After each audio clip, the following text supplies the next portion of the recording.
The debris field had no horizon, just fragments spinning in silence where a moon's surface used to claim the void ended and stone began. Rimuru drifted between shattered rock formations that had been carved into geometric precision before something tore them apart. 3 days since the first collision.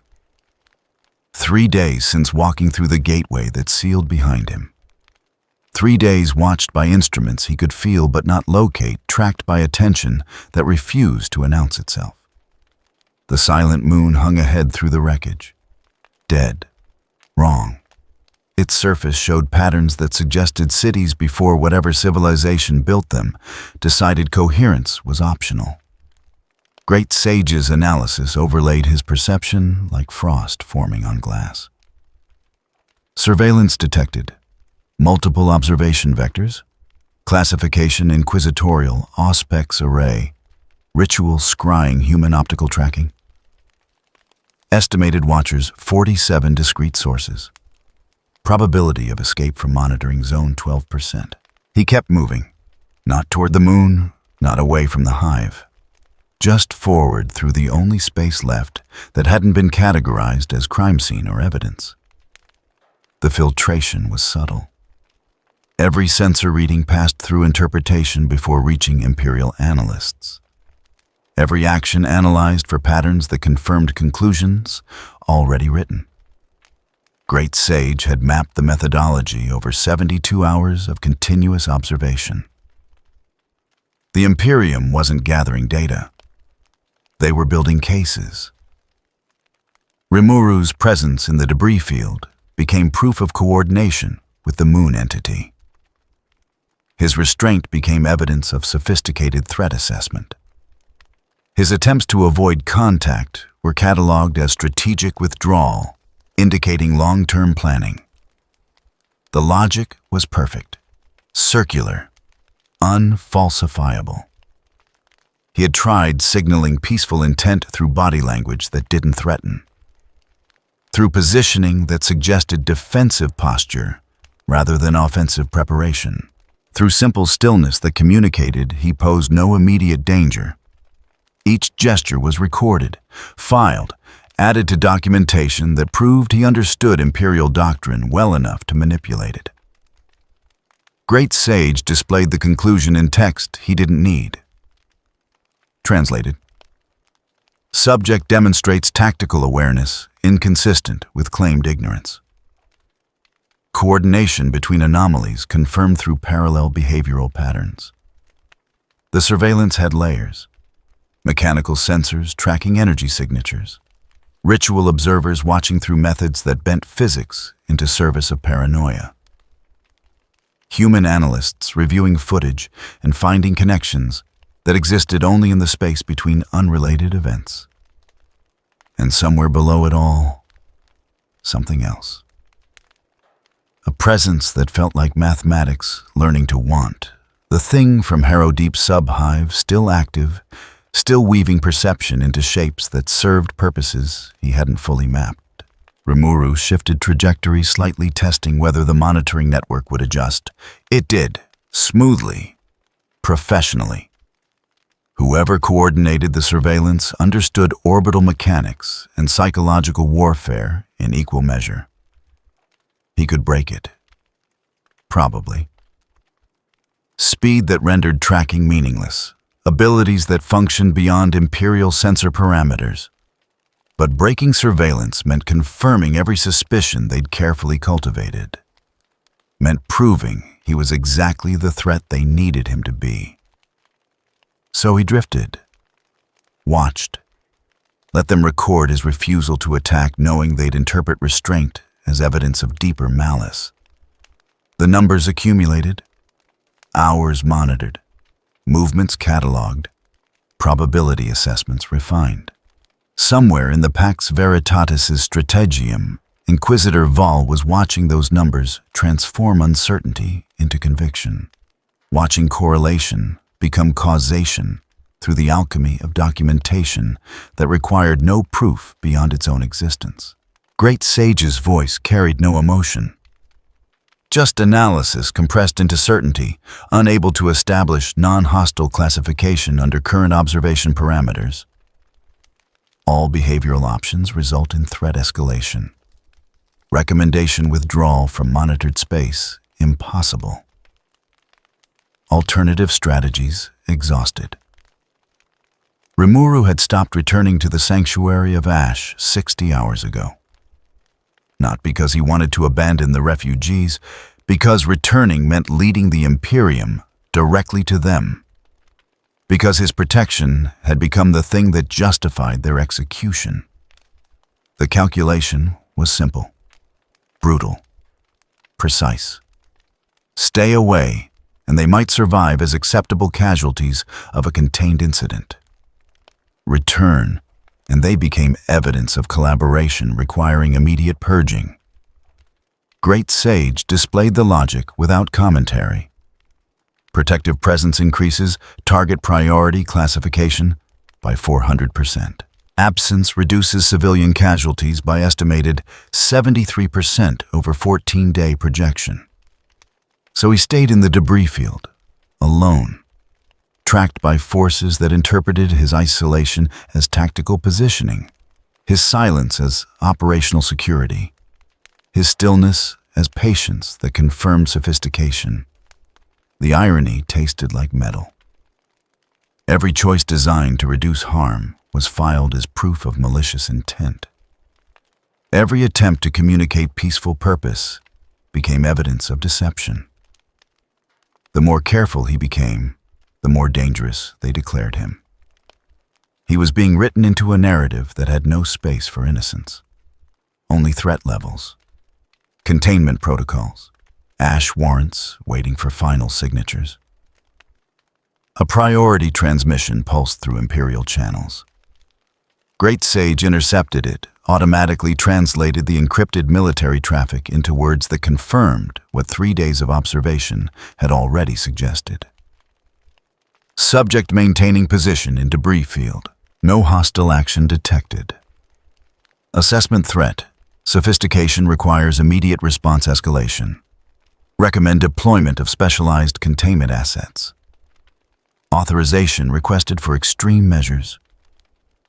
Rimuru watched the moon that wasn't actually dead. Watched surveillance platforms adjust their vectors. Watched the space where escape used to be possible shrink with each passing hour. Great Sage's final analysis appeared like an epitaph. Current trajectory indicates 89% probability of lethal force deployment within 48 hours.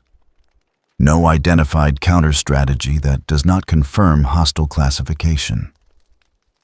Protective measures will be interpreted as combat preparation. Withdrawal will be classified as tactical repositioning. He had come to this universe hoping to help, to protect, to demonstrate that power could serve purposes beyond domination or survival. The Imperium had looked at those intentions and seen only sophisticated threats that required sophisticated responses. And the cruelest part, the thing that made the trap perfect, was that they weren't entirely wrong. Because not returning to the sanctuary was also a choice that killed people. Just slower, just through absence instead of action. Great Sage didn't need to state the conclusion. Rimuru understood it with clarity that felt like drowning in vacuum. Staying away from those who needed protection wasn't mercy. It was just murder measured in different increments. A death sentence signed through inaction instead of violence. The surveillance continued. The documentation accumulated. The classifications hardened into certainty that would justify whatever came next. And in the debris field, between a dead moon and a dying hive, Rimuru hung suspended in the space, where every option led to the same ending. Just written in different files, filed under different protocols, executed through different methods that all spelled annihilation in languages he was learning to speak too late. The Watchers watched. The moon waited. The refugees he couldn't protect without condemning them continued breathing in a sanctuary that existed on borrowed time. And the machinery of annihilation continued its patient work, cataloging evidence, building cases, preparing justifications for outcomes that had been decided before he ever walked through that gateway. 3 days since the first collision. The second one was already being written in reports that wore the shape of inevitability. The Black Operations Vault had no official designation. The Silent Tomb's cartography listed it as unused storage. The defensive protocols recognized it as structurally compromised. Even Ainz Ooal Gown's personal archives contained no entry for the chamber that Albedo had claimed 3 cycles ago. She stood before display arrays that hummed with power, drawn from sources the Imperium's sensors would never detect. Data streams flickered across crystalline interfaces, each one tracking Imperial movements around the silent moon. Surveillance satellites, ritual observation posts, human intelligence networks that thought themselves invisible. All of them visible to systems built by civilizations that measured success in epochs rather than centuries. Ainz had given no new orders in 47 hours. The last directive remained unchanged: maintain defensive posture, avoid contact. Wait for clarity that would not arrive through patience alone. Albedo's fingers moved across tactical overlays with precision that carried no wasted motion. She was not contradicting her lord's command. She was ensuring the command remained executable when circumstances evolved beyond its original parameters. The distinction mattered. To her. Perhaps only to her. Imperial signal traffic painted clear trajectories. Grey Knight's units repositioning toward assault vectors. Guard formations establishing staging areas for ground operations. Inquisitorial authorization codes cycling through encryption that suggested final preparations rather than ongoing surveillance. They were not gathering evidence anymore. They were preparing execution. Albedo pulled up the timeline projection. 72 hours until orbital bombardment became optimal. 96 hours until ground assault forces achieved saturation positioning. 120 hours until containment became impossible, even with Nazaryk's full defensive capabilities deployed. Her lord had chosen waiting as strategy, had selected observation over engagement, had demonstrated the restraint that separated wise rulers from ambitious tyrants who confused strength with necessity.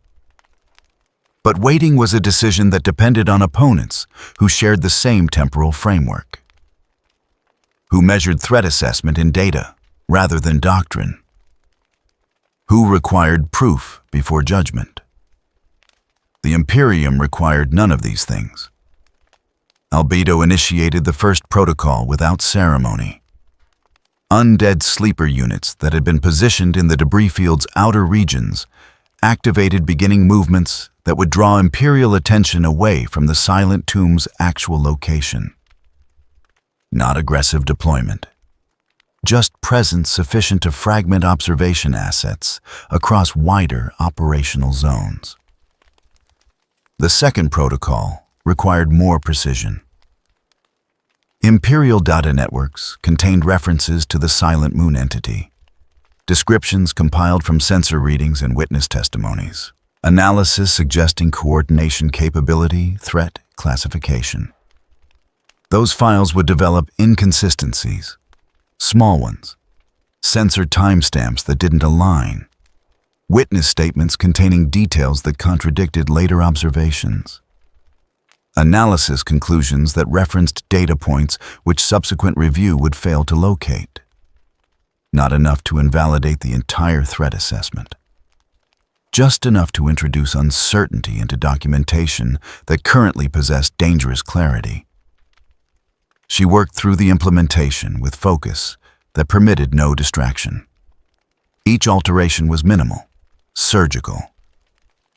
The kind of modification that would only become apparent when analysts tried to build comprehensive profiles from evidence that no longer quite fitted together. The Imperium would continue believing coordination existed between the Silent Moon entity and the Hive Sanctuary anomaly. But they would struggle to prove that belief through records that had been subtly corrupted at the data layer. Albedo monitored the changes propagating through Imperial networks. The alterations spread like fractures through ice, visible only when examined from precise angles, impossible to trace to single points of compromise. Her lord need never know, would never need to authorize actions that contradicted his preference for defensive posture, would remain unburdened by decisions he had specifically chosen not to make. This was loyalty. Not the performance of orders, but the protection of the one who gave them. Not obedience measured in compliance, but devotion expressed through ensuring her lord's strategy remained viable when circumstances threatened to render it obsolete. The third protocol activated automatically. Detection systems around the silent tomb adjusted their sensitivity parameters, creating blind spots in Imperial surveillance that would appear as natural sensor degradation rather than deliberate countermeasures. Nazarick would become harder to find, not through aggressive jamming that announced presence while preventing observation, through subtle degradation that made observation unreliable, without clearly indicating why. Albedo studied the tactical displays one final time. Imperial forces continued their positioning. The timeline toward violent resolution continued its countdown. But now that timeline included variables that would complicate execution, introduce delays, create opportunities for alternatives that currently didn't exist. Her lord valued restraint. She would ensure restraint remained possible even when opponents sought to make it irrelevant. The Black Operations Vault's displays dimmed as she completed the session. Logs that never existed documented actions that officially never occurred. Systems returned to standby configurations that monitoring would classify as unchanged. Albedo moved toward the vault's exit with the same precision that had characterized her entry. No urgency, no visible concern, just the measured pace of someone executing duties too mundane to merit attention. Behind her, the crystalline interfaces maintained their silent work, propagating alterations, monitoring Imperial responses, preparing contingencies for contingencies that her lord would never need to personally authorize. She did not need his permission to protect him, did not require orders to ensure Nazarick's survival when his chosen strategy depended on opponents who would not cooperate with its execution. This was what loyalty meant when serving one who valued mercy over expedience, who chose patience over preemptive violence, who demonstrated the wisdom to wait even when waiting created vulnerability. Someone had to ensure that wisdom didn't become fatal. Someone had to make the decisions he specifically refused to make. Someone had to act where he would not, ensuring his restraint never transformed into the trap that killed him. Albedo understood her role with clarity that required no doctrine or philosophy. Her lord had chosen the high path. She would clear the obstacles from it, silently, efficiently, without bothering him with details that would only force him to acknowledge actions he preferred remained invisible. The vault sealed behind her. The silent tomb registered no unauthorized access. The defensive logs showed no anomalous activity, and in the darkness between monitored spaces, Nazarick's protection continued through methods its master would never need to know existed. If her lord was forced to fight, he would not fight alone. He would never even know he had backup. The Sanctuary of Ash had stopped pretending to be safe. Benimaru stood at the perimeter, watching guard units establish firing positions 300 meters out. They worked with professional efficiency, setting up heavy bolters handlass cannon emplacements that could reduce the entire refugee zone to burning rubble in under 2 minutes. No attempt at concealment. No pretense of investigation. Just the methodical preparation for violence that announced itself through competence. 72 hours since Rimuru left. 72 hours of watching the cordon tighten. 72 hours of refugees looking at him with questions he couldn't answer and hope that diminished by measurable increments each day. The last evacuation group had vanished 16 hours ago. 23 people, mostly children and elderly, moving through routes Maris Corda claimed were secure. They should have reached the mid-hive checkpoints by now. Should have sent confirmation through the dead drop system that tracked successful transfers. Nothing. Cheyenne approached from the sanctuary's interior, her expression carrying news that didn't require speaking. Still no signal from Group 7? No. Benimaru kept watching the guard positions. They'd brought up mobile command platforms during the night cycle. Officers coordinating through Vox networks that suggested operation scope beyond simple containment. The blockade had evolved, transformed from observation into something that required field headquarters and encrypted communication protocols. "How many remain inside?" he asked. 417. Cheyenne's voice held the kind of exhaustion that accumulated when sleep became impossible. Down from 602 when Rimuru-sama left. The numbers told stories. 185 people evacuated through routes that were supposed to be safe. But Group 7's silence suggested those routes had been compromised. Suggested the evacuations hadn't been rescues, but controlled dispersal that made subsequent arrests easier to execute. 23 people, mostly children, gone into the mid-hive with promises of Imperial protection that now tasted like the ash that gave this place its name. "Commander Drusus is moving his command post forward," Cheyenne reported. 30 meters closer since morning. Benimaru had noticed. The guard wasn't probing. Wasn't testing defensive responses, just advancing with the patience of forces that knew time favored their positioning. Each meter gained was one less they'd need to cross when orders came down. And orders would come. The preparations were too extensive for posturing. Too coordinated for intimidation. This was the setup phase before execution dressed in professional courtesy that made inevitability look like procedure. A child's cry echoed from somewhere deeper in the sanctuary. Cut off quickly. Someone's mother providing comfort that both knew was hollow. Benimaru didn't turn toward the sound. Turning meant acknowledging what he already understood. These people had trusted Rimuru, had believed sanctuary meant something more than temporary postponement, had interpreted protection as promise rather than tactical position that could be abandoned when circumstances required. Now Rimuru was gone, investigating, searching for root causes while consequences accumulated in a refugee camp that measured survival in hours instead of weeks. The guard brought up flamers.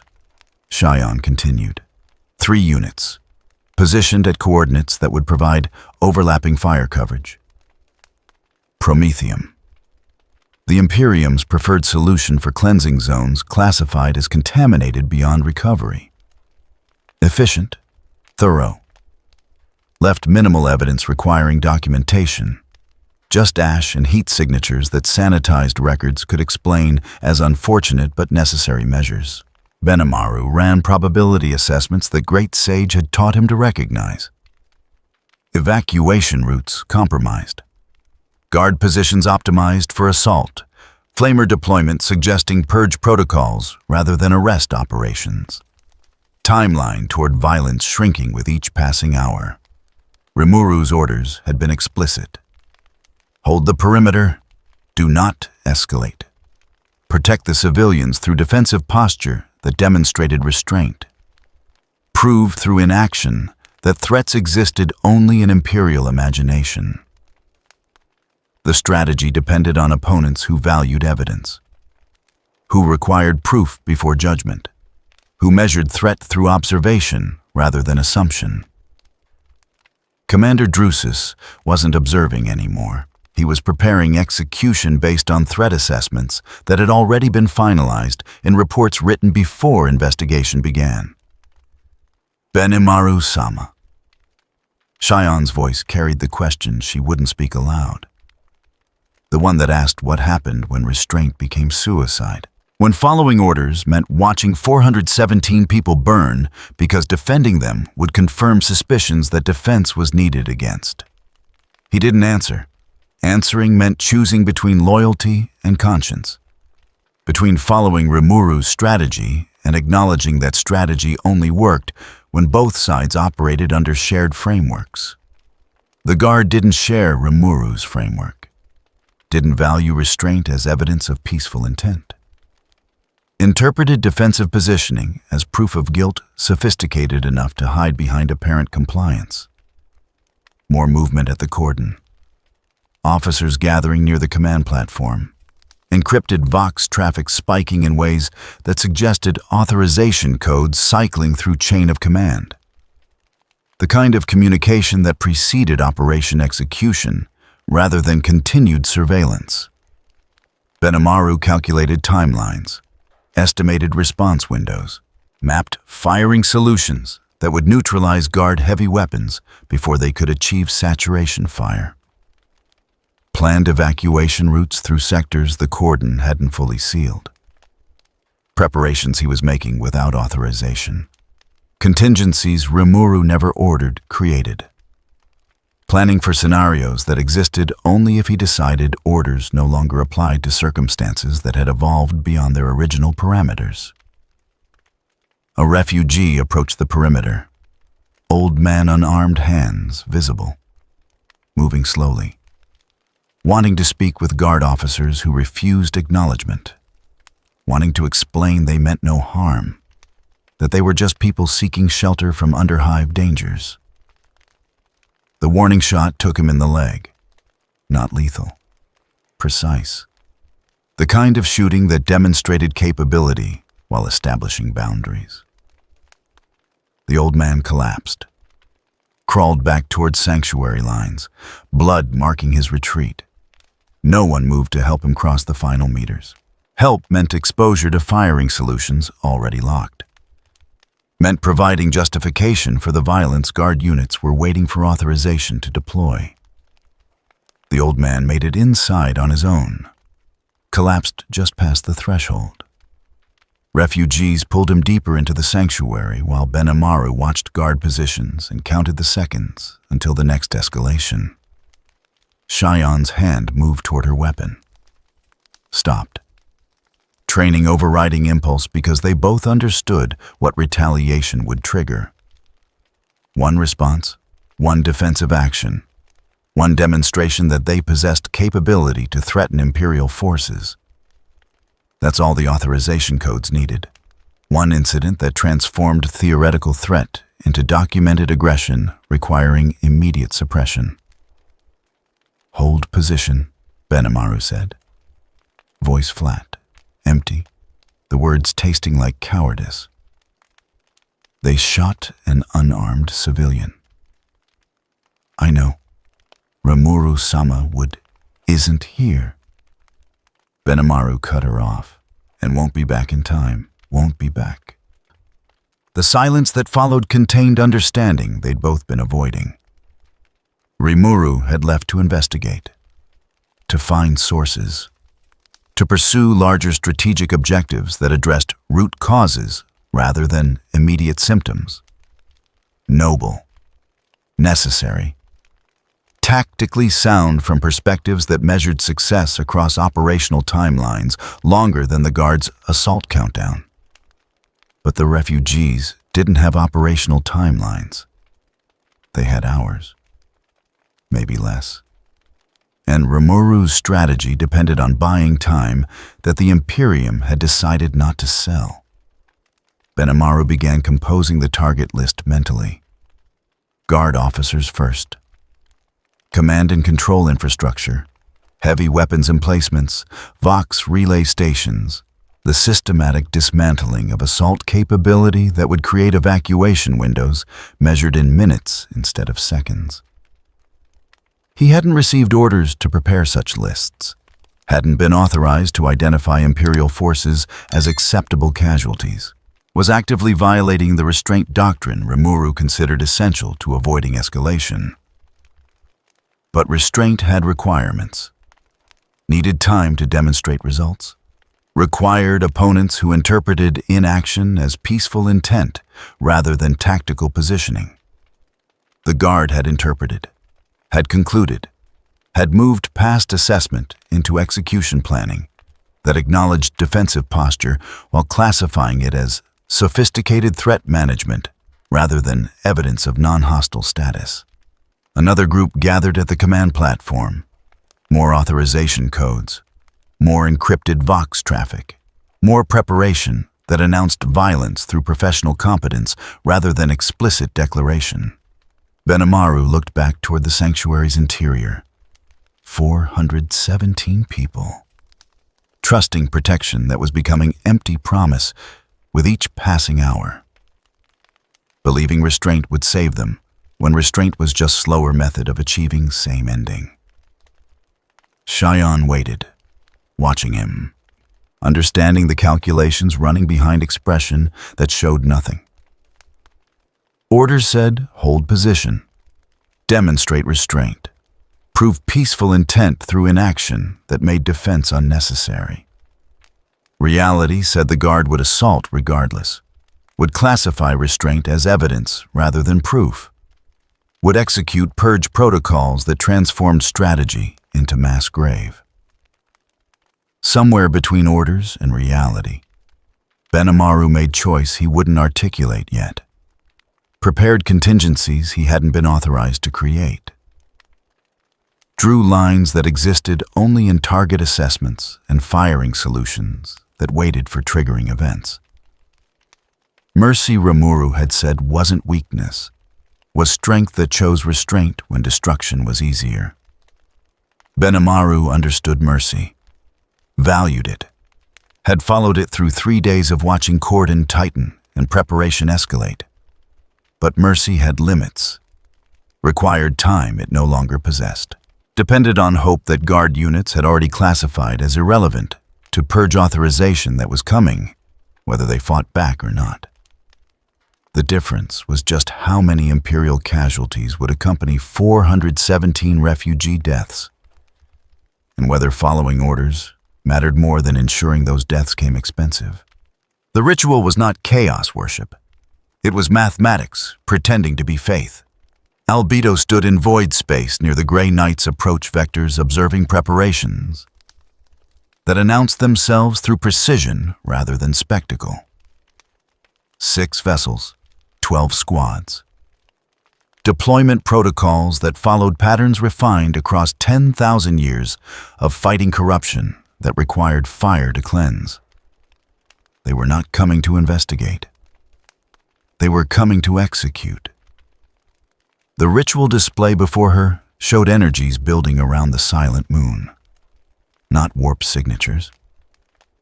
The Imperium's sensors couldn't detect what Nazarik's magic represented, but they could detect disruption, reality refusing to behave according to parameters, space folding in ways that suggested presence of something that shouldn't exist. According to frameworks, the mechanic is used to define possible. And when frameworks encountered impossibility, the response was never curiosity, just classification, followed by elimination protocols. Albedo pulled up the Grey Knight's tactical assessment. She'd intercepted it through methods that would never appear in Imperial security logs. The document was thorough, professional, contained analysis that reached conclusions through doctrine rather than evidence. Subject silent moon anomaly, classification extreme threat, warp corruption probability undetermined, Xenos origin probability high, recommended response Immediate containment followed by sanctioned purification. Authorization level. Inquisitorial override. Gamma. Timeline 48 hours. 48 hours until orbital bombardment.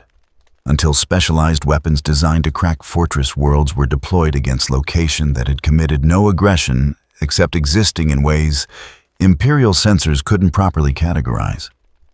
The assessment contained no investigation phase, no verification protocols, no requirement for evidence beyond sensor readings that showed anomalous energy signatures.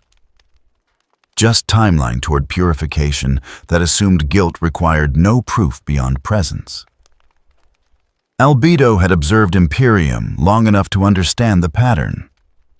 Their doctrine operated on binary classification, human or not human, sanctioned or heretical, acceptable or requiring elimination. No middle categories, no provision for entities that existed beyond taxonomy their frameworks could process.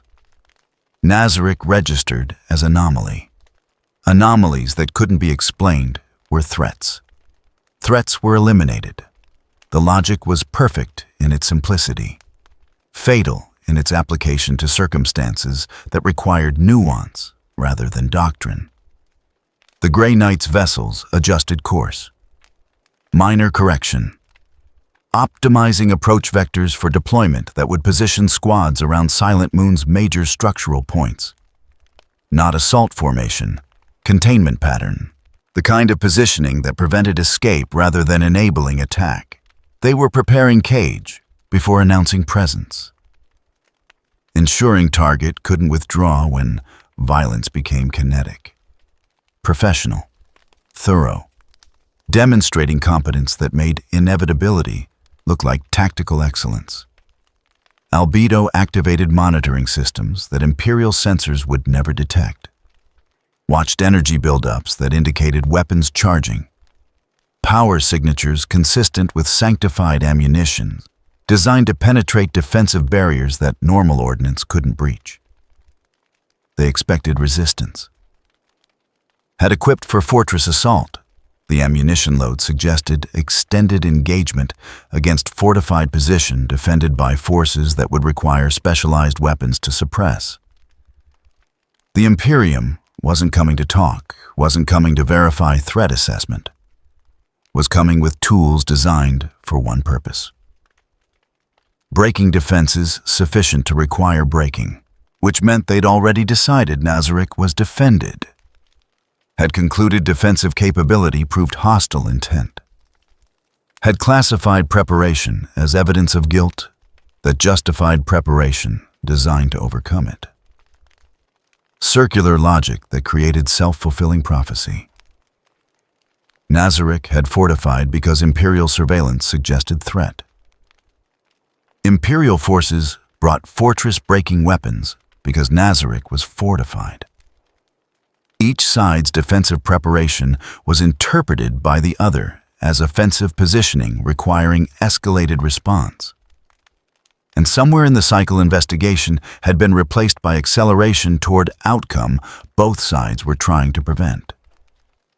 Albedo made calculations that were becoming routine. Interception options, disruption tactics.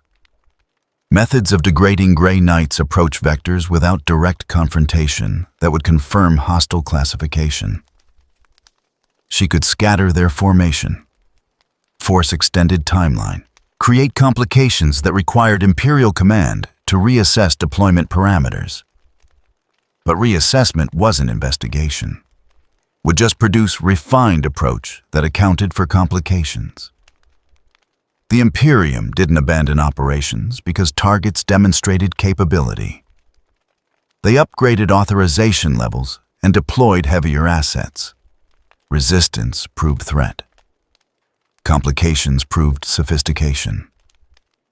Every action taken to avoid conflict was cataloged as evidence of tactical awareness that made conflict necessary. The Grey Knight's vessels reached optimal deployment range. 12 squads preparing for insertion. Weapons blessed through rituals that sanctified violence against corruption.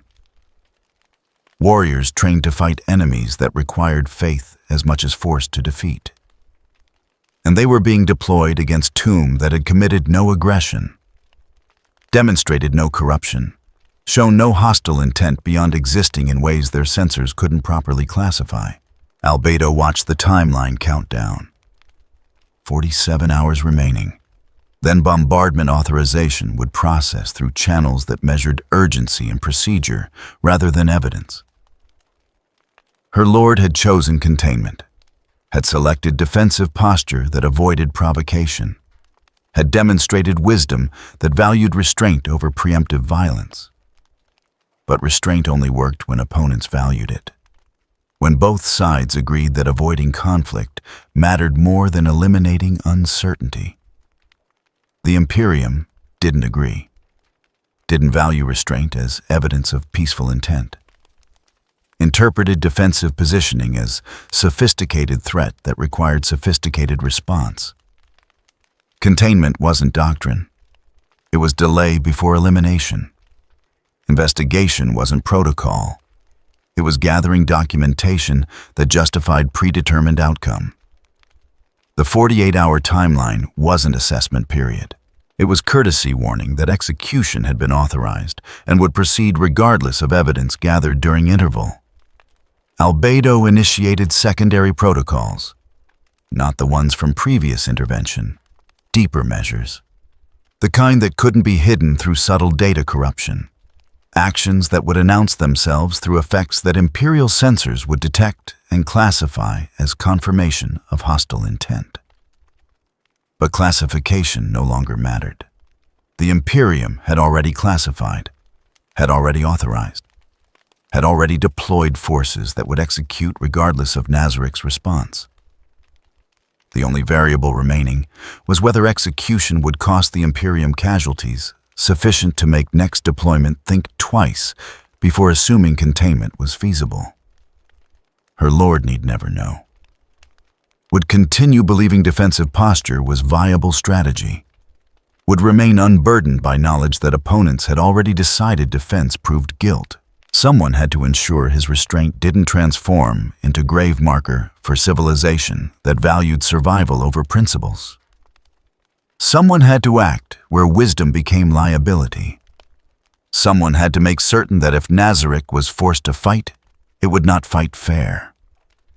The Grey Knight's vessels continued their approach. Professional, confident, equipped with weapons that assumed victory through superior force applied against enemies too corrupted to deserve investigation. Albedo began preparations they would detect too late to matter.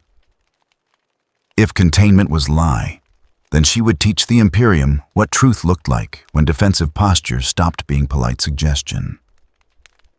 47 hours remained. She would make each one expensive. The data made no sense until it did. Then it made too much sense.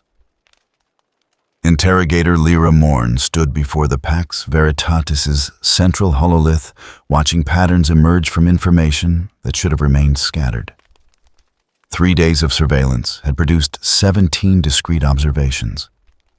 Individually, each one was unremarkable. Standard anomaly documentation, threat assessment within established parameters. Together they told a story that Inquisitor Val needed them to tell. She pulled up the first cluster, silent moon activity logs. Undead units moving through debris fields in formations that suggested patrol patterns. Sensor readings showing energy signatures consistent with necromantic animation.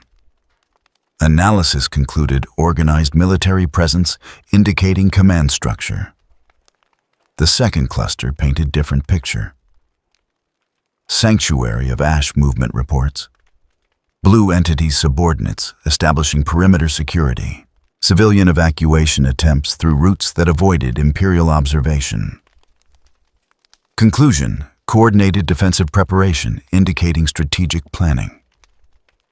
Lyra's fingers traced connections across the hololith surface. Movement timestamps that didn't quite align. Energy signatures that shared no common characteristics. Evacuation routes that led nowhere near Silent Moon approach vectors. The patterns existed, but they existed because someone had arranged data points until they formed recognizable shapes. Like seeing constellations in stars that had no actual relationship except being visible from same vantage point. Interrogator. Tech Adept Casimir shuffled closer, his mechadendrites clicking against deck plating. I have completed the correlation analysis you requested. Lyra accepted the data slate without looking away from the hololith. Summary: 14 instances of temporal correlation between Silent Moon activity and sanctuary movements. Statistical probability of random coincidence 0.03%. Show me the raw timestamps. Casimir's optical augments flickered. The timestamps, as recorded in primary observation logs, show the correlations I referenced. Primary logs. What about secondary sensor arrays? Secondary arrays were experiencing calibration drift during the observation period. Their data was normalized against primary readings to ensure consistency. Lyra finally looked at him.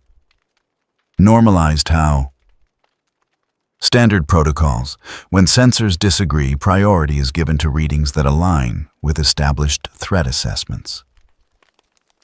Casimir's Vox grill carried no inflection, but something in his posture suggested discomfort. The procedures are doctrinally sound. Of course they are. She pulled up the secondary array data before normalization. The timestamps scattered across different intervals. Some showed Silent Moon activity preceding sanctuary movements by hours. Others reversed the sequence. Several registered simultaneous events that couldn't possibly demonstrate coordination because they occurred in response to Imperial actions neither entity could have predicted. Raw data showed chaos. Normalized data showed pattern. The difference was methodology that assumed coordination existed, then adjusted observations until they confirmed the assumption. Has Inquisitor Val reviewed these findings? She asked. He has reviewed the normalized analysis. He found the correlations compelling. Lyra closed the data slate, returned her attention to the hololith. The 17 discrete observations connected by lines of inference that substituted for evidence. A web of presumed coordination built on timestamps that had been adjusted to align properly. The Strategium's blast doors opened. Every servitor and officer straightened. Inquisitor Val entered with presence that transformed rooms into courtrooms where verdicts preceded trials. Report, he commanded. Lyra gestured to the hololith. Surveillance has documented increased activity around both anomaly sites. Silent Moon defensive preparations have intensified. Sanctuary evacuation attempts continue despite guard cordon.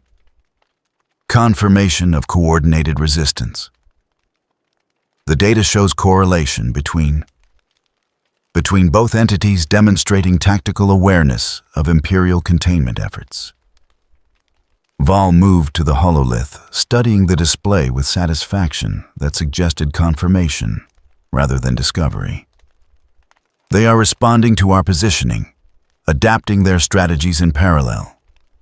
The sophistication indicates shared intelligence network. Lyra pulled up the secondary array data. My lord, before normalization, the timestamps show significant variance. The correlation appears stronger after we adjusted the readings to align with threat assessment protocols. Val's expression didn't change. You question standardized procedures. I question whether we're measuring coordination or creating it through analysis methodology. The Strategium went silent. Officers found sudden interest in their consoles. Tech Adept Casimir's mechadendrites froze mid-movement. Val turned to face her directly. The entities demonstrate capability, intent, and opportunity for coordinated action. Whether they communicate through methods our sensors detect is irrelevant to the fundamental assessment. They are both present, both active, both threats. The timeline of their specific movements matters less than the aggregate pattern. But if the pattern is artifact of our analysis, then our analysis reflects understanding that transcends mere sensor readings. Val's voice carried certainty that made disagreement feel like heresy. I have fought the Imperium's enemies for 4 decades, Interrogator. I have learned that threats reveal themselves through absence as much as presence. These entities avoid contact with each other precisely because they know we're watching. The care they take to appear unconnected is proof of connection sophisticated enough to understand surveillance. The logic was perfect, circular, unfalsifiable. Evidence of coordination proved coordination. Absence of evidence proved sophisticated coordination. Every data point supported conclusions that existed before data was gathered.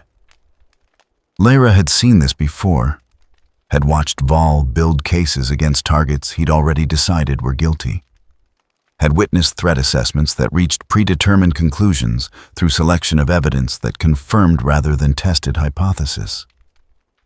Usually it didn't matter. The enemies Val identified were actual threats. The procedures just accelerated inevitable conflict toward resolution that saved Imperial lives. But these entities had shown restraint, had avoided escalation, had demonstrated capability without deploying it against Imperial forces, unless restraint was also evidence. Unless avoiding conflict proved understanding of Imperial doctrine sufficient to manipulate it. Unless every peaceful action was sophisticated deception. My lord, she chose words carefully.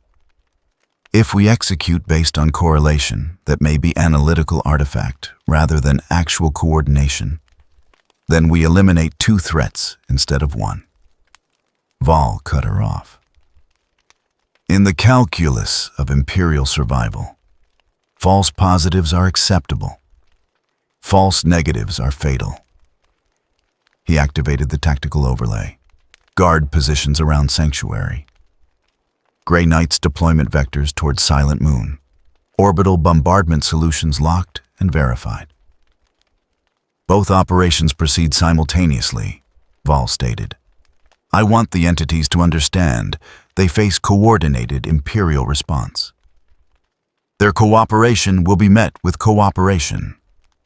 Their coordination will be answered with coordination. The irony was lost on no one except possibly Val himself. The Imperium would prove coordination existed by coordinating response to entities whose coordination remained unproven except through analysis that assumed its existence. Lyra looked at the hololith one final time.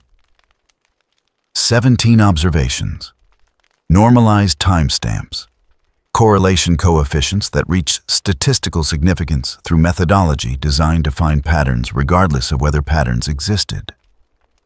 And somewhere in the tactical displays, assault authorizations waited for final codes that would transform analysis into annihilation. She had joined the Inquisition to find truth, to investigate before executing, to ensure the Imperium's terrible power was directed at actual threats rather than convenient targets. But truth was whatever documentation supported.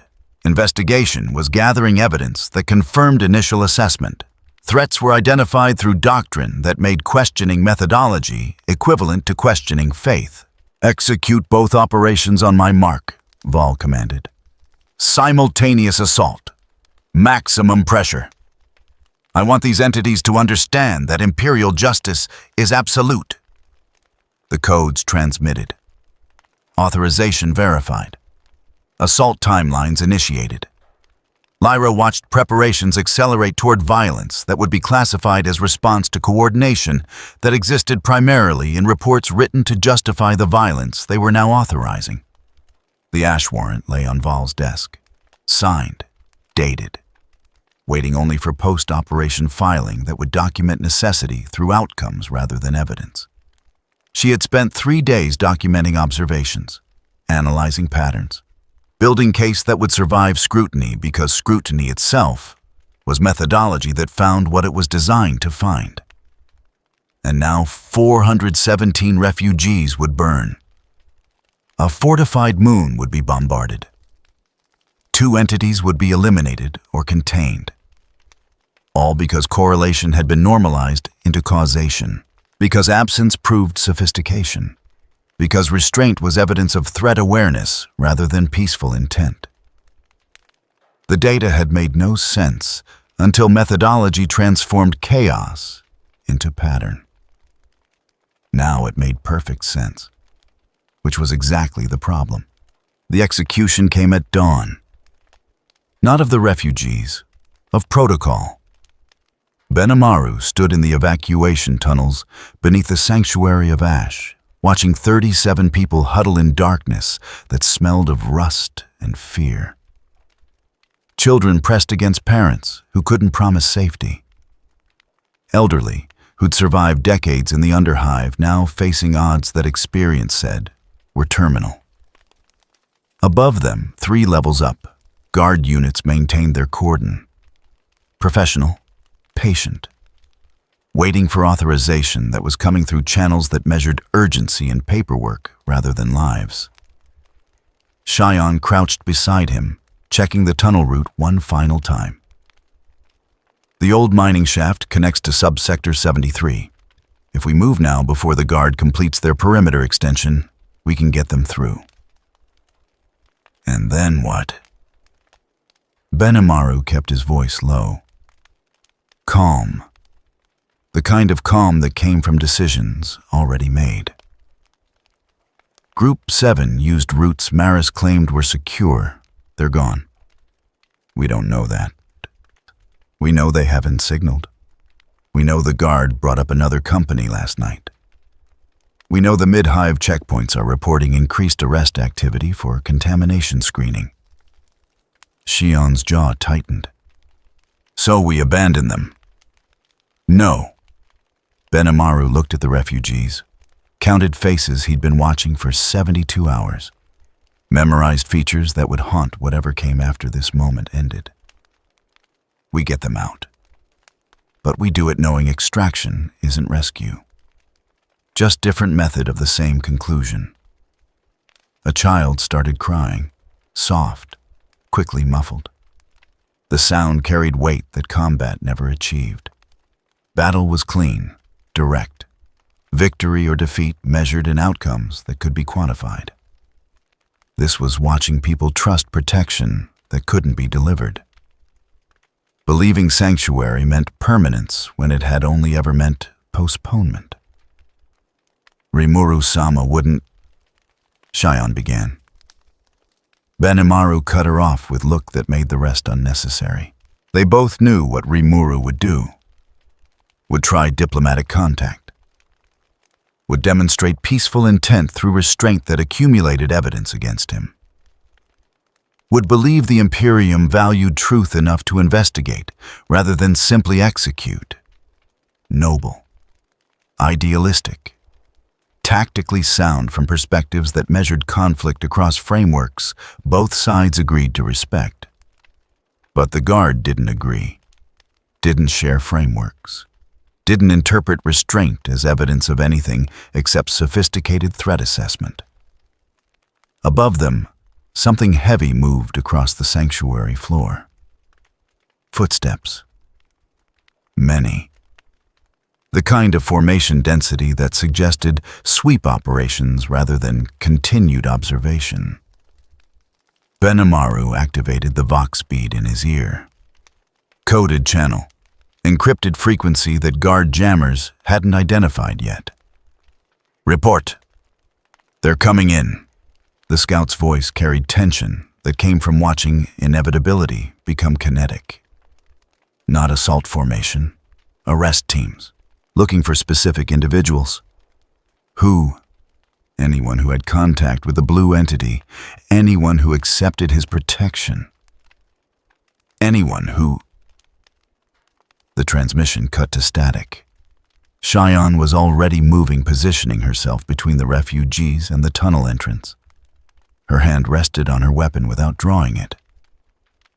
Muscle memory that understood the difference between preparation and provocation. Benimaru made calculations that had been running since Rimuru left. Guard units numbered approximately 400, heavy weapons positioned at 12 locations, command structure centralized through single Vox relay that could be neutralized in under 3 seconds. Tactical assessment that existed only because he'd been preparing for scenarios he had no authorization to plan. "If they come down here," Cheyenne said quietly, "we can't let them take the children." The statement hung in recycled air that tasted of rust and old fear. Couldn't let them meant would prevent. Prevention meant force. Force meant confirming every threat assessment that justified the arrest operation currently unfolding above their position. Benimaru looked at the refugees again, saw the old man who'd been shot yesterday, leg bandaged with strips torn from clothing that had been inadequate before becoming medical supplies. Still alive, still trusting that sanctuary meant something more than temporary postponement of violence the Imperium had already authorized. Mercy is not infinite. He spoke the words without realizing. They came from somewhere deeper than tactical assessment. From place that understood restraint had limits. That patience was resource that could be exhausted. That choosing not to fight was decision that depended on opponents who valued the choice. The guard didn't value it. Had already classified restraint as evidence requiring suppression. Had moved past investigation into execution planning that acknowledged defensive capability while treating it as proof of guilt rather than peaceful intent. Cheyenne waited, watching him, understanding the moment. The choice between following orders that no longer applied to circumstances or making decisions that couldn't be unmade once kinetic. Bootsteps echoed through the tunnel system. Getting closer. Multiple teams, professional spacing, the kind of approach that suggested they knew the layout, had maps, had intelligence from sources that made hidden routes irrelevant. Benimaru drew his weapon, not pointing it, just holding it. Muscle memory that transformed preparation into statement. "Get them to the shaft." His voice carried no emotion, just instruction. "Move now. Don't stop for anything. And you, we'll buy time." Cheyenne understood what that meant. What time cost when measured in guard casualties that would justify responses currently waiting for incident reports. What buying meant when the price was escalation that couldn't be walked back. She moved the refugees.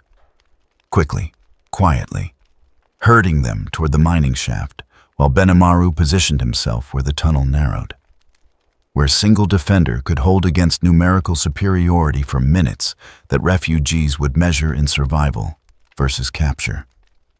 The guard teams got closer, their Vox chatter audible now. Calm, professional, discussing arrest procedures and contamination protocols with efficiency that announced violence through bureaucratic precision. Benimaru checked his weapon, full charge, sufficient for what came next, insufficient for what followed after.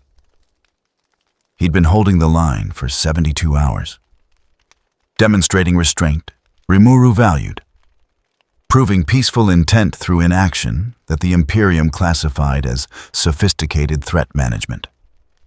Now the line was in an evacuation tunnel. The restraint was measured in seconds before it became mass casualty event. The peaceful intent was about to be disproven through actions that would validate every assumption that justified their necessity. The first guard team rounded the corner. Benimaru's weapon stayed lowered, still, giving them one final chance to choose investigation over execution. The team leader's weapon rose, targeting laser painting center mass with precision that came from training that didn't value hesitation. And in that moment between stillness and violence, Benimaru understood what Rimuru hadn't. Mercy wasn't infinite. It was just a slow way of reaching the same ending the Imperium had written before investigation began. The architecture was wrong in ways that made wrongness seem insufficient as descriptor. Rimuru descended through Harrow Deep's subhive following energy traces that Great Sage could detect but not classify. The passages here predated Imperial construction by margins measured in epochs rather than millennia. Walls that curved according to geometries that had no function except making observers understand how little their frameworks explained. The refugee trail led here. 23 people, mostly children. Group 7's disappearance had left digital footprints that survived only because whoever erased the rest missed fragments scattered across systems that shouldn't have been connected. Now those fragments converged, pointed down, always down, into sections where the hive had been built over something older that still functioned according to principles the Mechanicus would classify as heresy if they understood them well enough to categorize.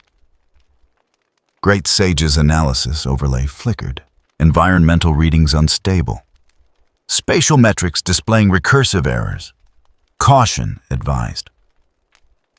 The passage opened into chamber that shouldn't exist. Too large for surrounding infrastructure to support. Too geometrically precise to be natural formation. The ceiling stretched upward beyond sensor range. The floor descended in concentric circles that focused attention like light through lens toward central structure. Not a machine. Not exactly. Something that existed in space between technology and mathematics, made manifest. Rimuru approached slowly. Every instinct developed across worlds screamed warnings his conscious mind was still processing. The structure radiated presence. Not hostile, not welcoming. Just aware in ways that made awareness feel like inadequate classification for whatever this represented. The surface showed patterns, circuits that might have been decorative except they pulsed with regularity that suggested function. Symbols that hurt to perceive directly because they existed in more dimensions than visual cortex was designed to process. Great Sage attempted analysis, failed. Retried using different frameworks, failed again. The error messages accumulated, unable to establish baseline parameters. Observable characteristics violate conservation principles. Recommend immediate withdrawal. Rimuru kept moving forward. The structure's presence intensified with proximity. Not pressure, not threat. Just absolute certainty that this thing had been waiting, had arranged circumstances, had orchestrated events across timelines that made his arrival here seem like choice, when it was conclusion following from premises established before he entered this universe. The first body lay 30 meters from the structure. Refugee from Group 7. Old man who'd been wounded during evacuation. No visible trauma, no signs of struggle.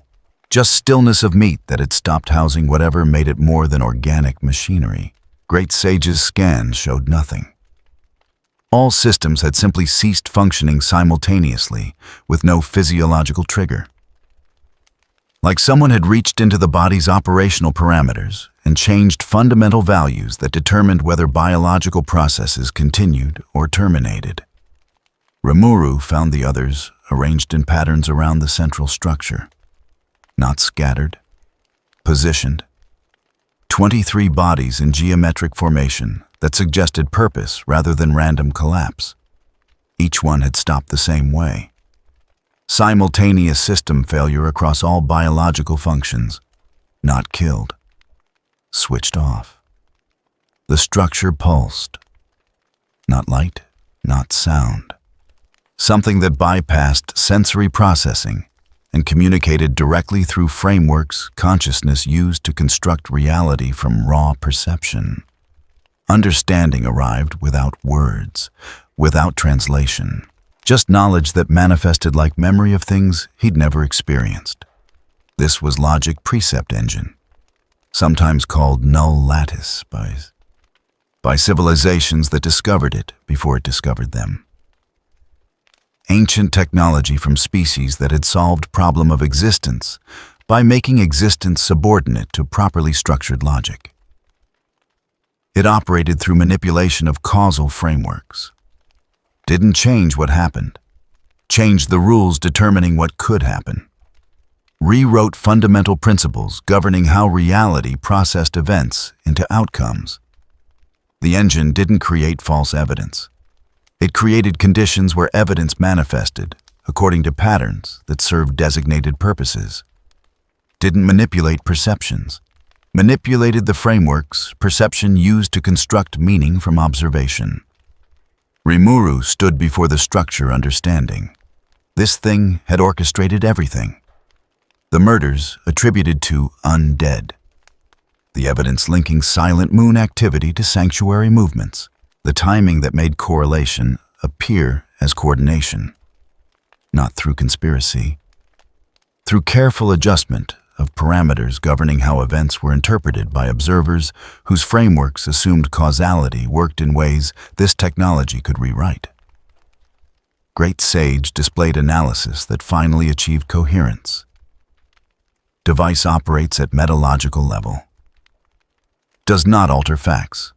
Alters the frameworks through which facts acquire meaning. Imperial investigation methodology, vulnerable to manipulation at foundational level. The refugees hadn't been murdered. They had been samples. Test subjects used to calibrate how biological cessation would be interpreted by observers operating under frameworks the engine could modify. The deaths attributed to necromantic activity were genuine deaths, just caused by technology that mimicked expected signatures while serving different purposes. Everything connected now. The gateway that led him here, the surveillance that tracked his every movement while interpreting restraint as sophisticated threat assessment. The evacuation routes that were supposed to be safe but led directly to locations where Group 7 could be studied. All of it had been engineered, not by Imperium, not by conspiracy, by ancient system that had been dormant until external stimulus triggered reactivation. That stimulus was him and Ainz, two entities whose frameworks operated outside normal parameters, whose presence in this universe represented data points the engine needed to complete calibration that had been running for longer than human civilization had existed. The structure pulsed again. This time the communication carried different content. Not explanation, invitation. The engine could solve the problem. Could rewrite the frameworks Imperial doctrine used to classify threats. Could adjust causal parameters so restraint was interpreted as peaceful intent rather than sophisticated deception. All it required was integration. Access to Rimuru's fundamental operational principles.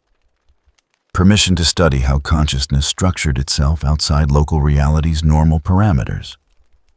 Not hostile offer. Not trap exactly. Just transaction that would benefit both parties. The engine would gain data necessary to complete its function.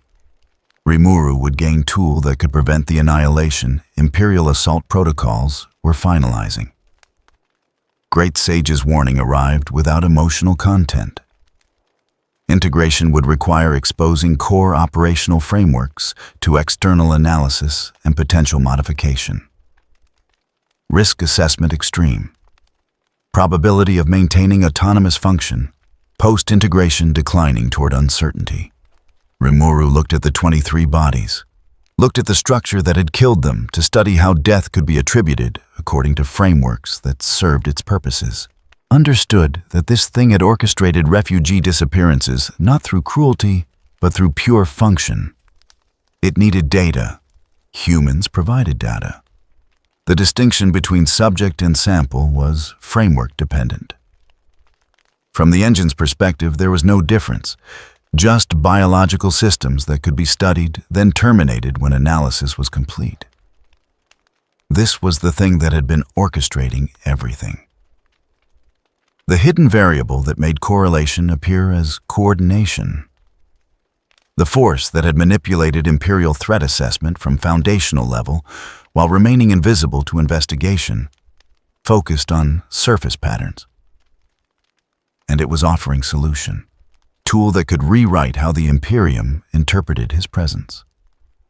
Method of achieving outcome his restraint had failed to accomplish through conventional means.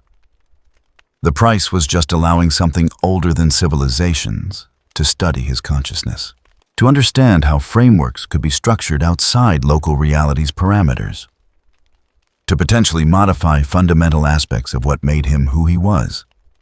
Great Sage displayed projection, integration probability of success at preventing Imperial assault 73%. Probability of maintaining current cognitive architecture post-integration 12%. Rimuru stood in chamber that predated the Imperium, surrounded by bodies of people who'd trusted his protection, facing choice between maintaining autonomy and accepting modification that might prevent 417 more deaths. The structure waited. Patient. It measured time in epochs. His decision timeline was irrelevant to systems that had been operating since before humans discovered fire. Behind him, kilometers above guard units, prepared assault on Sanctuary. Grey Knights positioned for bombardment of Silent Moon. Inquisitorial authorization codes processed through channels that would finalize annihilation, regardless of evidence gathered during remaining timeline. Forward was integration that might rewrite those outcomes, might adjust frameworks enough to make restraint register as peaceful intent rather than threat sophistication. Backward was returning to refugees he couldn't protect, without confirming threat assessment that justified their elimination. The engine pulsed one final time. The invitation remained open. The transaction was available. The choice was his. And standing in chamber built by civilization that solved existence through pure logic, Rimuru understood why the Imperium feared things that operated outside their frameworks. Because frameworks were all that prevented reality from being rewritten by anything that understood the rules governing how truth was constructed from observation. The bodies lay in geometric patterns. The structure waited. The timeline toward assault continued counting down. And somewhere between maintaining autonomy and accepting modification that might save people who trusted protection, he couldn't deliver. Rimuru made calculation that had no good answer. Just least terrible option dressed up as choice. Great Sage awaited input. The engine maintained invitation. The timeline accelerated. And in the darkness beneath the hive, ancient technology that predated human understanding offered solutions to problems it had helped create. Albedo watched the timeline count down. 43 hours remaining. The Grey Knight's vessels maintained approach vectors with precision that announced competence rather than haste. No tactical errors, no positioning mistakes. Just methodical progression toward deployment that assumed resistance would be overcome through superior force properly applied. She had prepared countermeasures, secondary protocols that would fragment their formation, defensive systems that would complicate assault timelines, methods of degrading Imperial coordination without direct confrontation that confirmed hostile classification. None of it mattered. The Imperium didn't abandon operations because targets demonstrated capability. They upgraded authorization levels and deployed heavier assets. The calculation was simple. Nazarick could resist, could inflict casualties sufficient to make containment costly, could demonstrate defensive capability that forced tactical reassessment. But tactical reassessment wasn't investigation, was just refined approach with heavier weapons and authorization for extreme measures. Her lord had chosen restraint, believing it would prevent escalation. The wisdom was sound, the doctrine perfect, the execution flawless.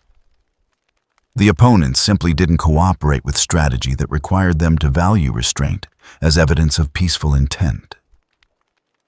Albedo made her decision without ceremony. Activated protocols that would announce Nazarik's defensive capability through effects too obvious to be classified as sensor malfunction or natural phenomena. The Grey Knights would detect organized resistance, would upgrade threat assessment, would request heavier support. And somewhere in that escalation cycle, the Imperium would learn that containment was expensive proposition when defensive capability was properly deployed. Her lord need never know. Would continue believing restraint was viable. Would remain unburdened by knowledge that enemies had already decided restraint proved sophisticated threat, requiring elimination. 43 hours until bombardment. She would ensure those hours cost the Imperium enough to reconsider whether simple annihilation was actually simple. Benimaru held position in the evacuation tunnel. 37 refugees behind him. Guard arrest team ahead. The team leaders targeting laser-painted center mass with precision that came from training that didn't value hesitation. Professional, competent, following doctrine that classified investigation as gathering evidence to confirm predetermined conclusions. Benimaru's weapon stayed lowered, still. One final chance for them to choose verification over execution. The guard sergeant made gesture. Universal signal. Advance and secure. The teams began moving forward with coordination that suggested extensive training and arrest operations against targets that might resist. They expected resistance, had equipped for it. The formation density, the covering positions, the overlapping fields of fire. All of it designed to suppress defensive capability while minimizing casualties among arrest teams that assumed targets would demonstrate exactly the threat assessment that justified arrest in first place. Benimaru calculated firing solutions automatically. Muscle memory that understood the mathematics. First shot team leader, second Vox operator, third heavy weapon specialist. The cascade would create confusion window measured in seconds. Enough time to get refugees through the mining shaft. Not enough time to prevent casualties among people who were just following orders based on threat assessment that was accurate except for being completely wrong. The sergeant raised his weapon. Final warning gesture. Last opportunity to comply with arrest protocols before force became necessary. Behind Benimaru, refugees waited. Trusting protection, he couldn't deliver without confirming every assumption that justified their classification as acceptable casualties of necessary operation. Rimuru had chosen restraint, had demonstrated peaceful intent through inaction that the Imperium cataloged as sophisticated threat awareness, had valued mercy over preemptive violence because mercy was what separated protectors from conquerors. Noble principle, sound doctrine, perfect execution, just required opponents who valued principle over procedure, who measured threat through evidence rather than classification methodology that assumed correlation proved causation. The Guard didn't value it, didn't operate under frameworks that permitted peaceful coexistence with anomalies that couldn't be properly categorized. Benimaru made his decision. Weapon came up. Targeting synchronized with calculation that had been running since restraint became suicide protocol. The team leaders saw the motion, began trigger pull that would have been fatal if Benimaru hadn't moved first. Thunder spoke. Once, twice, 3 times. Team leader down, Vox operator down. Heavy weapons specialist collapsing. The remaining guards scattered. Professional training overriding shock. Returning fire toward position that was already empty because Benimaru was moving. herding refugees toward mining shaft while maintaining suppressive fire that kept arrest teams pinned. Behind him, evacuation became running battle. Ahead, the shaft led toward uncertain escape.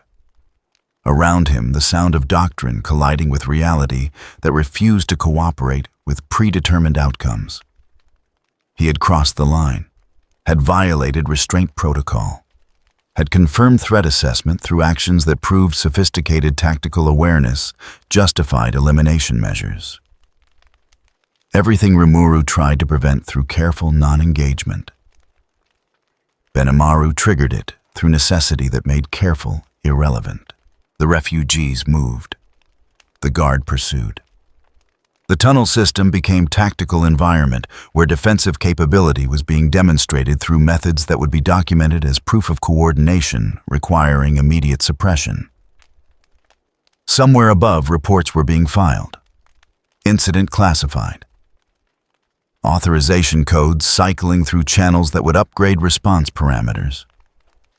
And in the darkness of evacuation tunnel, Benimaru understood what Rimuru hadn't. The Imperium didn't need proof, didn't require evidence, didn't measure threat through investigation. They measured threat through doctrine that made investigation into gathering confirmation of classifications already assigned. Restraint was just slower method of reaching same ending. Violence was honest about timeline. Albedo initiated final protocols. 42 hours remaining. The Grey Knights detected organized resistance, upgraded threat classification, requested authorization for extreme measures, exactly as predicted, exactly as prepared for. Her lord's restraint had failed not through weakness, but through assumption that restraint would be recognized as restraint rather than sophisticated positioning. She would ensure failure became expensive enough to make next deployment think twice. Benimaru reached the mining shaft. 37 refugees through. Guard teams regrouping for pursuit. He had bought time measured in minutes. Had confirmed threat assessment through defensive capability that proved sophistication justified elimination. Rimuru's mercy had failed not through error, but through opponents who interpreted mercy as evidence of threat awareness requiring suppression. He would ensure suppression required casualties sufficient to make mercy seem less threatening than documented alternatives. 2 locations, 2 decisions, 2 subordinates reaching identical conclusions through parallel calculation. Their lords had chosen restraint, had valued principle over expedience, had demonstrated wisdom that separated civilization from barbarism. Their subordinates had learned that wisdom required opponents who cooperated with its execution. The Imperium didn't cooperate, didn't share frameworks, didn't value restraint except as data point in threat assessment that concluded restraint proved sophistication. And somewhere in the space between principle and survival, Albedo and Benimaru made choices their lords would never approve. Separate decisions, same conclusion. If their lords were forced to fight, they would not fight alone. Even if fighting proved everything, restraint was meant to prevent. The Imperium recorded both incidents, filed reports, upgraded classifications, confirmed coordination between anomalies through parallel actions that demonstrated shared tactical doctrine. Perfect circular logic, self-fulfilling prophecy, documentation that created truth through methodology designed to find patterns, regardless of whether patterns existed. Albedo watched timelines accelerate. Benimaru heard pursuit closing. Both understood they had just validated every assumption that justified the violence they were trying to prevent. And both accepted it because accepting was preferable to watching their lord's wisdom become tombstone inscription for civilizations that valued principle over survival. The energy signature was Rimuru. No question, no ambiguity. Benimaru tracked it through underhive passages that descended past Imperial construction into sections where architecture predated human occupation. The signal pulsed 3 kilometers ahead. Stable. Stationary. Exactly where someone investigating would position themselves to study something that required careful approach. Behind him, 37 refugees moved through mining shaft that led toward uncertain extraction. Ahead, the trace that meant Rimuru was close enough to reach in minutes if Benimaru moved fast and didn't encounter complications. The choice should have been simple. Find Rimuru, report a situation, receive orders that would clarify what restraint meant when restraint had already failed through demonstration of defensive capability that confirmed threat assessment, but simple depended on timeline that assumed reaching Rimuru was only variable requiring resolution. Cheyon's Vox transmission arrived compressed, encrypted. The kind of traffic that suggested situation had deteriorated past normal operational parameters. Commander, guard units converging on subsector 73. They're not pursuing us. They're establishing cordon around civilian evacuation route. Benimaru stopped, checked tactical overlay. Subsector 73 was 2 kilometers north. The route Maris Corda had claimed was secure passage to mid-hive checkpoints.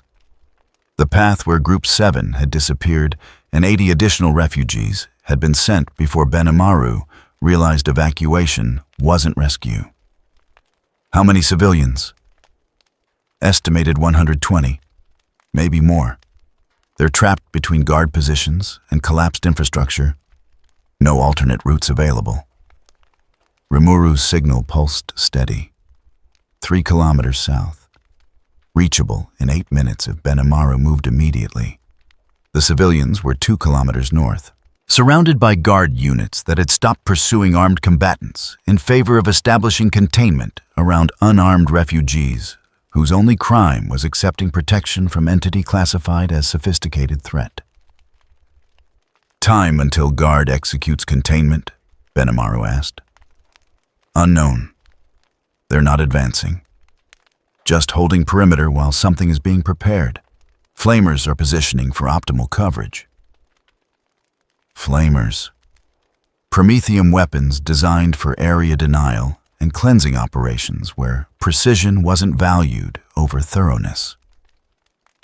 The kind of equipment that suggested guard commanders had received authorization for purge protocols that classified civilians as acceptable casualties of necessary operation. Benimaru calculated timelines. 8 minutes to reach Rimuru. Report situation, receive guidance. Return to subsector 73 with orders that clarified what should be done when restraint had already been violated. But 8 minutes assumed guard units maintained current positioning. Assumed flamers were being prepared rather than already deployed. Assumed 120 civilians would still be alive when he returned with guidance from Mord, who had chosen restraint specifically to prevent scenarios where civilians became tactical considerations. The energy signature pulsed. Stable, close, achievable if he moved now. Cheyon's voice carried weight that came from understanding calculations Benimaru was running. Orders? He stood at junction where passage south led toward Rimuru and passage north led toward civilians who trusted protection that had become classification requiring elimination. Made choice that had no good answer. Just least terrible option dressed up as decision. I'm going north. Get the refugees from Group Alpha through the mining shaft. Don't wait for me. Commander, you're 3 kilometers from Rimuru-sama. I know. If you go north, you won't reach him before. I know. Benimaru cut transmission, turned north, started running. The passages blurred. Architecture that predated Imperial construction gave way to sections where the hive had been built over something older. Benimaru ignored environmental details that would have been fascinating under circumstances that permitted curiosity. Behind him, Rimuru's signal faded. Distance increasing with each step that took him further from reunion that would have provided clarity about what should be done when subordinates violated restraint protocols. Ahead, the tactical overlay showed guard positions tightening. Flamers moving into final deployment configuration. Timeline toward purge operations, counting down in minutes that were disappearing faster than distance could be covered. Benimaru reached subsector 73 perimeter, 8 minutes after leaving the junction. The civilians were exactly where Shion reported, trapped between collapsed infrastructure and guard cordon that had established overlapping fields of fire covering all possible escape routes. The flamers were ready, positioned at intervals that would create firestorm coverage. Operators waiting for authorization that was probably cycling through command channels, while officers verified target classification, matched purge authorization protocols. 120 civilians, maybe more, huddled in space that measured survival in seconds, once flamers received execution order. Benimaru assessed tactical situation with speed that came from training that assumed violence was solution to problems diplomacy couldn't resolve. Guard positions were professional, overlapping coverage, minimal gaps. The kind of deployment that suggested officers expected resistance and had equipped accordingly. Engaging them would confirm sophisticated threat assessment, would validate coordination theory, would prove defensive capability that justified upgrade to extreme response measures. Not engaging meant watching 120 people burn, while maintaining restraint that had already been violated through previous defensive actions that proved sophistication. The calculation was simple, brutal, precise. He had already crossed line, had already confirmed threat through defensive capability, demonstrated during evacuation tunnel engagement. The tactical question wasn't whether to violate restraint, was whether violation should be limited to protecting 37 refugees or expanded to protecting 120 additional civilians whose only mistake was believing sanctuary meant something. Benimaru triggered tactical channel, encrypted frequency. All units. Subsector 73 requires immediate intervention. Civilian population under threat. Rules of engagement: neutralize guard heavy weapons. Minimize casualties. Execute. The response was immediate. His subordinates had been positioned throughout the underhive, waiting for orders that would clarify what defensive capability meant when restraint had failed. Now they had clarity. Thunder spoke. Multiple locations. Coordinated strikes against guard positions that had been mapped during hours of careful observation. Heavy weapons emplacements disabled before they could achieve firing solutions. Command personnel neutralized through precision that came from training that valued efficiency over mercy. The guard formation fragmented. Professional discipline overridden by tactical surprise. Officers attempting to coordinate response while defending against threats that materialized from positions that surveillance had failed to detect. Benimaru moved through chaos toward civilian concentration. Not fighting unless necessary, just clearing path that would allow extraction before guard could reorganize and deploy reinforcements that would overwhelm defensive capability through simple numerical superiority. The civilians scattered, some toward offered escape route, others into corners where fear overrode survival instinct. Benimaru ignored those who wouldn't move, focused on those who could be saved if extraction happened now, instead of waiting for everyone to cooperate with rescue they hadn't requested. Behind him, the guard was reorganizing. Tactical communications cycling through channels that would summon reinforcements equipped to handle sophisticated resistance. Authorization codes processing that would upgrade response parameters to match demonstrated threat capability. Ahead, the evacuation route led deeper into underhive through passages that guard cordon hadn't fully sealed. Minutes of advantage, maybe less. Enough time to get 120 civilians through if they moved immediately. Benimaru counted faces while herding refugees toward extraction. Memorized features that would haunt whatever came after this moment ended. understood that saving them just delayed classification from immediate casualties to eventual acceptable losses when Imperial response upgraded to match coordination that two defensive actions now proved. 3 kilometers south, Rimuru's signal continued pulsing, steady, stable, unreachable. Benimaru had made choice, had prioritized immediate lives over strategic reunion, had selected tactical necessity over guidance that would have clarified whether violation was justified or just accelerated timeline toward outcome restraint was meant to prevent. The refugees moved. The guard pursued. The underhive swallowed both groups into darkness, where extraction became running battle measured in meters rather than strategic objectives. And somewhere in passages that predated Imperial construction, Rimuru remained unaware that his closest subordinate had been 3 kilometers away, had been approaching, had been minutes from reunion that would never happen because 120 civilians needed rescue more than strategic clarity needed achievement. Benimaru understood what he'd sacrificed, understood that choosing immediate over strategic meant operating without guidance when guidance was most necessary. Understood that saving civilians just confirmed coordination theory through demonstration of defensive capability across multiple locations. But understanding and choosing were different calculations.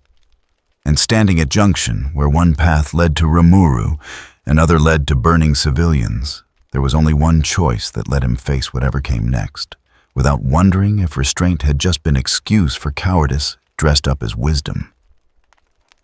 The guard reported engagement, filed incident reports, upgraded threat classification, confirmed coordination through parallel defensive actions that demonstrated shared tactical doctrine. Perfect circular logic, self-fulfilling prophecy, documentation that created truth through methodology designed to find patterns. And in the darkness of Subsector 73, Benimaru led 120 refugees toward uncertain extraction while Rimuru's signal faded behind him.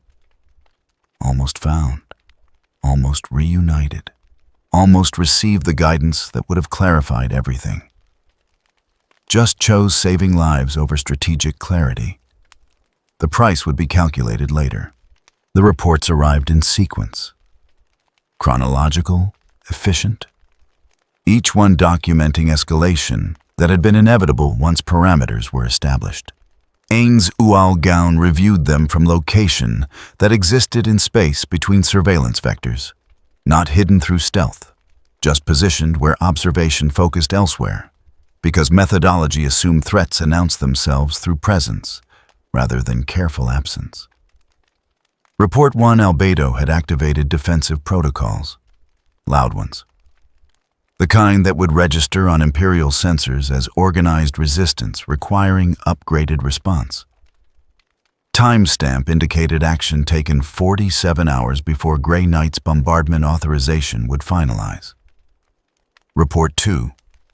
Benimaru had engaged guard forces, multiple locations, coordinated strikes that demonstrated tactical sophistication, civilian casualties minimized through precision that proved capability rather than restraint.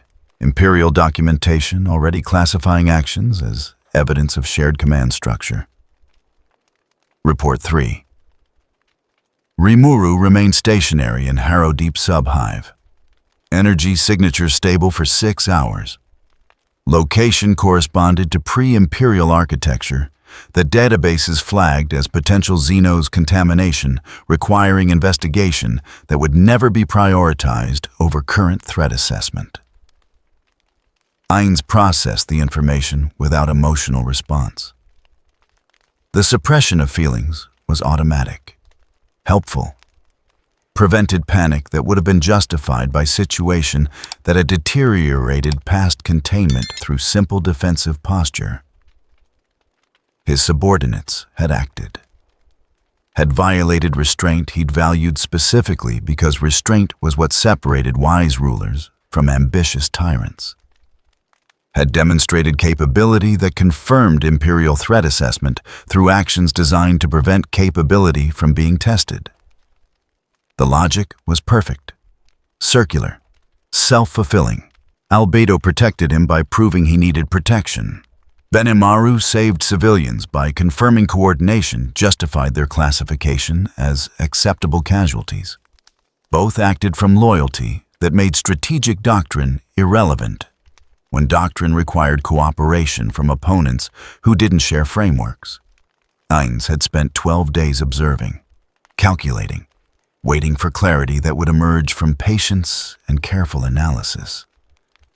Had maintained defensive posture that demonstrated restraint while gathering intelligence about how this universe's institutions process threats. The intelligence was comprehensive. The Imperium operated through doctrine that made investigation into confirmation of predetermined conclusions. Restraint was classified as sophisticated threat awareness. Defensive capability was proof of hostile intent. Absence of aggression indicated patience that made targets more dangerous rather than less. Waiting had been correct strategy, until waiting meant watching subordinates forced into defensive actions that validated threat assessment. Waiting was meant to disprove. Ainz made his decision with clarity that came from understanding the game's actual rules, rather than rules he'd assumed applied. The Imperium would not investigate, would not verify, would not permit peaceful coexistence with anomalies that operated outside frameworks their methodology could process. But the Imperium was not monolithic, was massive institutional structure composed of competing authorities that shared doctrine while fighting over jurisdiction. Inquisition, Mechanicus, Guard, Navy, Ecclesiarchy, each one claiming authority over different aspects of Imperial law while maintaining rivalry that made coordination difficult. That rivalry was exploitable, not through confrontation, through careful manipulation of how each authority perceived the situation and their competitors' responses. Ainz accessed communication protocols Albedo had been monitoring. Imperial channels were encrypted, professional. But encryption assumed attackers operated under technological frameworks that required breaking codes through computation or theft. Magic didn't require breaking codes, just rewriting the parameters that determined who could access secured channels. Simple matter of adjusting reality's rules for how communication systems validated authority. The first transmission went to Mechanicus archives. Anonymous. Untraceable. Just data packet containing technical specifications for energy signatures detected around Silent Moon. The specifications were accurate, detailed, exactly the kind of information that would trigger Mechanicus' interest in studying, rather than destroying anomaly that demonstrated principles their theology considered sacred. The second transmission targeted inquisitorial command structure. Different Ordo, different jurisdiction, just careful suggestion that Ordo Malleus was overstepping authority by classifying threats that fell under Ordo Xenos jurisdiction. Professional courtesy that mentioned jurisdictional boundaries and proper protocols for coordination between competing authorities. The third transmission was simplest. Guard command channels. Anonymous report that civilian casualties in Subsector 73 were exceeding acceptable parameters for containment operation. No accusations. Just documentation that suggested officers might want to verify rules of engagement were being followed before situation required formal inquiry. 3 transmissions, 3 separate authorities, 3 different concerns that would require coordination to resolve, but created friction that made coordination difficult. Ainz wasn't attacking the Imperium, wasn't confronting doctrine, just introducing complications that slowed decision cycles and created bureaucratic friction that made simple annihilation into complex jurisdictional dispute. The Mechanicus would want to study before destroying. The competing inquisitorial ordo would want to verify jurisdiction before authorizing extreme measures. The Guard Command would want to review civilian casualties before accepting blame for exceeding rules. Their doctrine said couldn't be exceeded. None of it would prevent eventual assault. Would just delay timeline, create space for additional variables to emerge. Force Imperial authorities to coordinate through channels that made coordination slower and more politically complex. Defensive posture had failed because it assumed restraint would be recognized as restraint. Active manipulation worked because it operated at level the Imperium understood, not truth versus falsehood. Just competing authorities with overlapping jurisdiction and institutional rivalry that made agreement difficult. Ainz reviewed his subordinates' actions one final time. Albedo's defensive protocols, Benamaru's civilian rescues.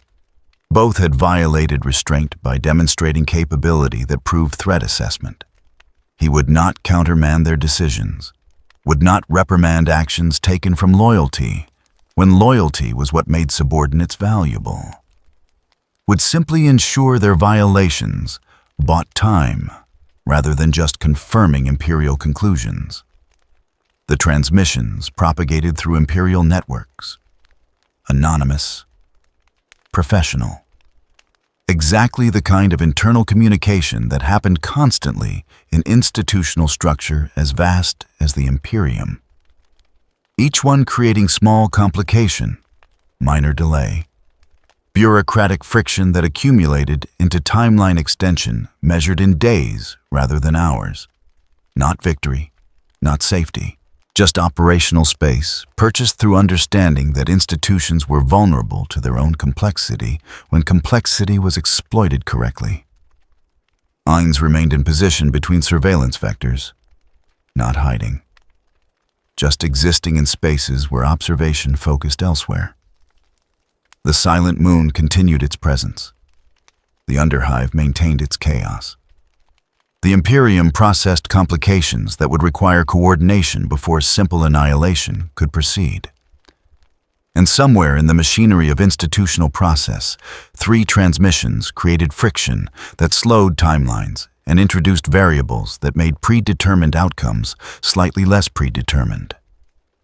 This was the trial, not of strength or capability, of understanding how systems worked and where leverage points existed that didn't require confrontation to exploit. The Imperium valued order, hierarchy, clear lines of authority. Those values were also vulnerabilities when authorities competed and hierarchy required coordination that rivalry made difficult. Ainz had observed for 12 days. Had gathered intelligence, had waited for clarity about how this universe's institutions processed threats. Now, he had clarity. And clarity suggested that survival didn't require defeating the Imperium, just understanding it well enough to exploit the friction between order and coordination. His subordinates had bought time through defensive capability. He would extend that time through institutional manipulation. Not forever. Not even for long. Just enough to determine whether coexistence was possible or whether survival required strategies he preferred not to deploy. The reports continued arriving. Imperial authorities processing complications. Mechanicus requesting study authorization. Inquisitorial ordos disputing jurisdiction. Guard Command reviewing civilian casualty parameters. Small delays. Minor friction. Bureaucratic complexity accumulating into timeline extension that gave variables space to emerge. And in location that existed between surveillance vectors, Ainz Ooal Gown made decision that would define Nazarik's approach to universe that offered no category for peaceful coexistence with the unknown. If this was trial, then the rules would be rewritten, not through confrontation, through understanding that Every system contained leverage points, waiting for someone patient enough to find them. The game had changed. The players remained the same, just the strategies were evolving.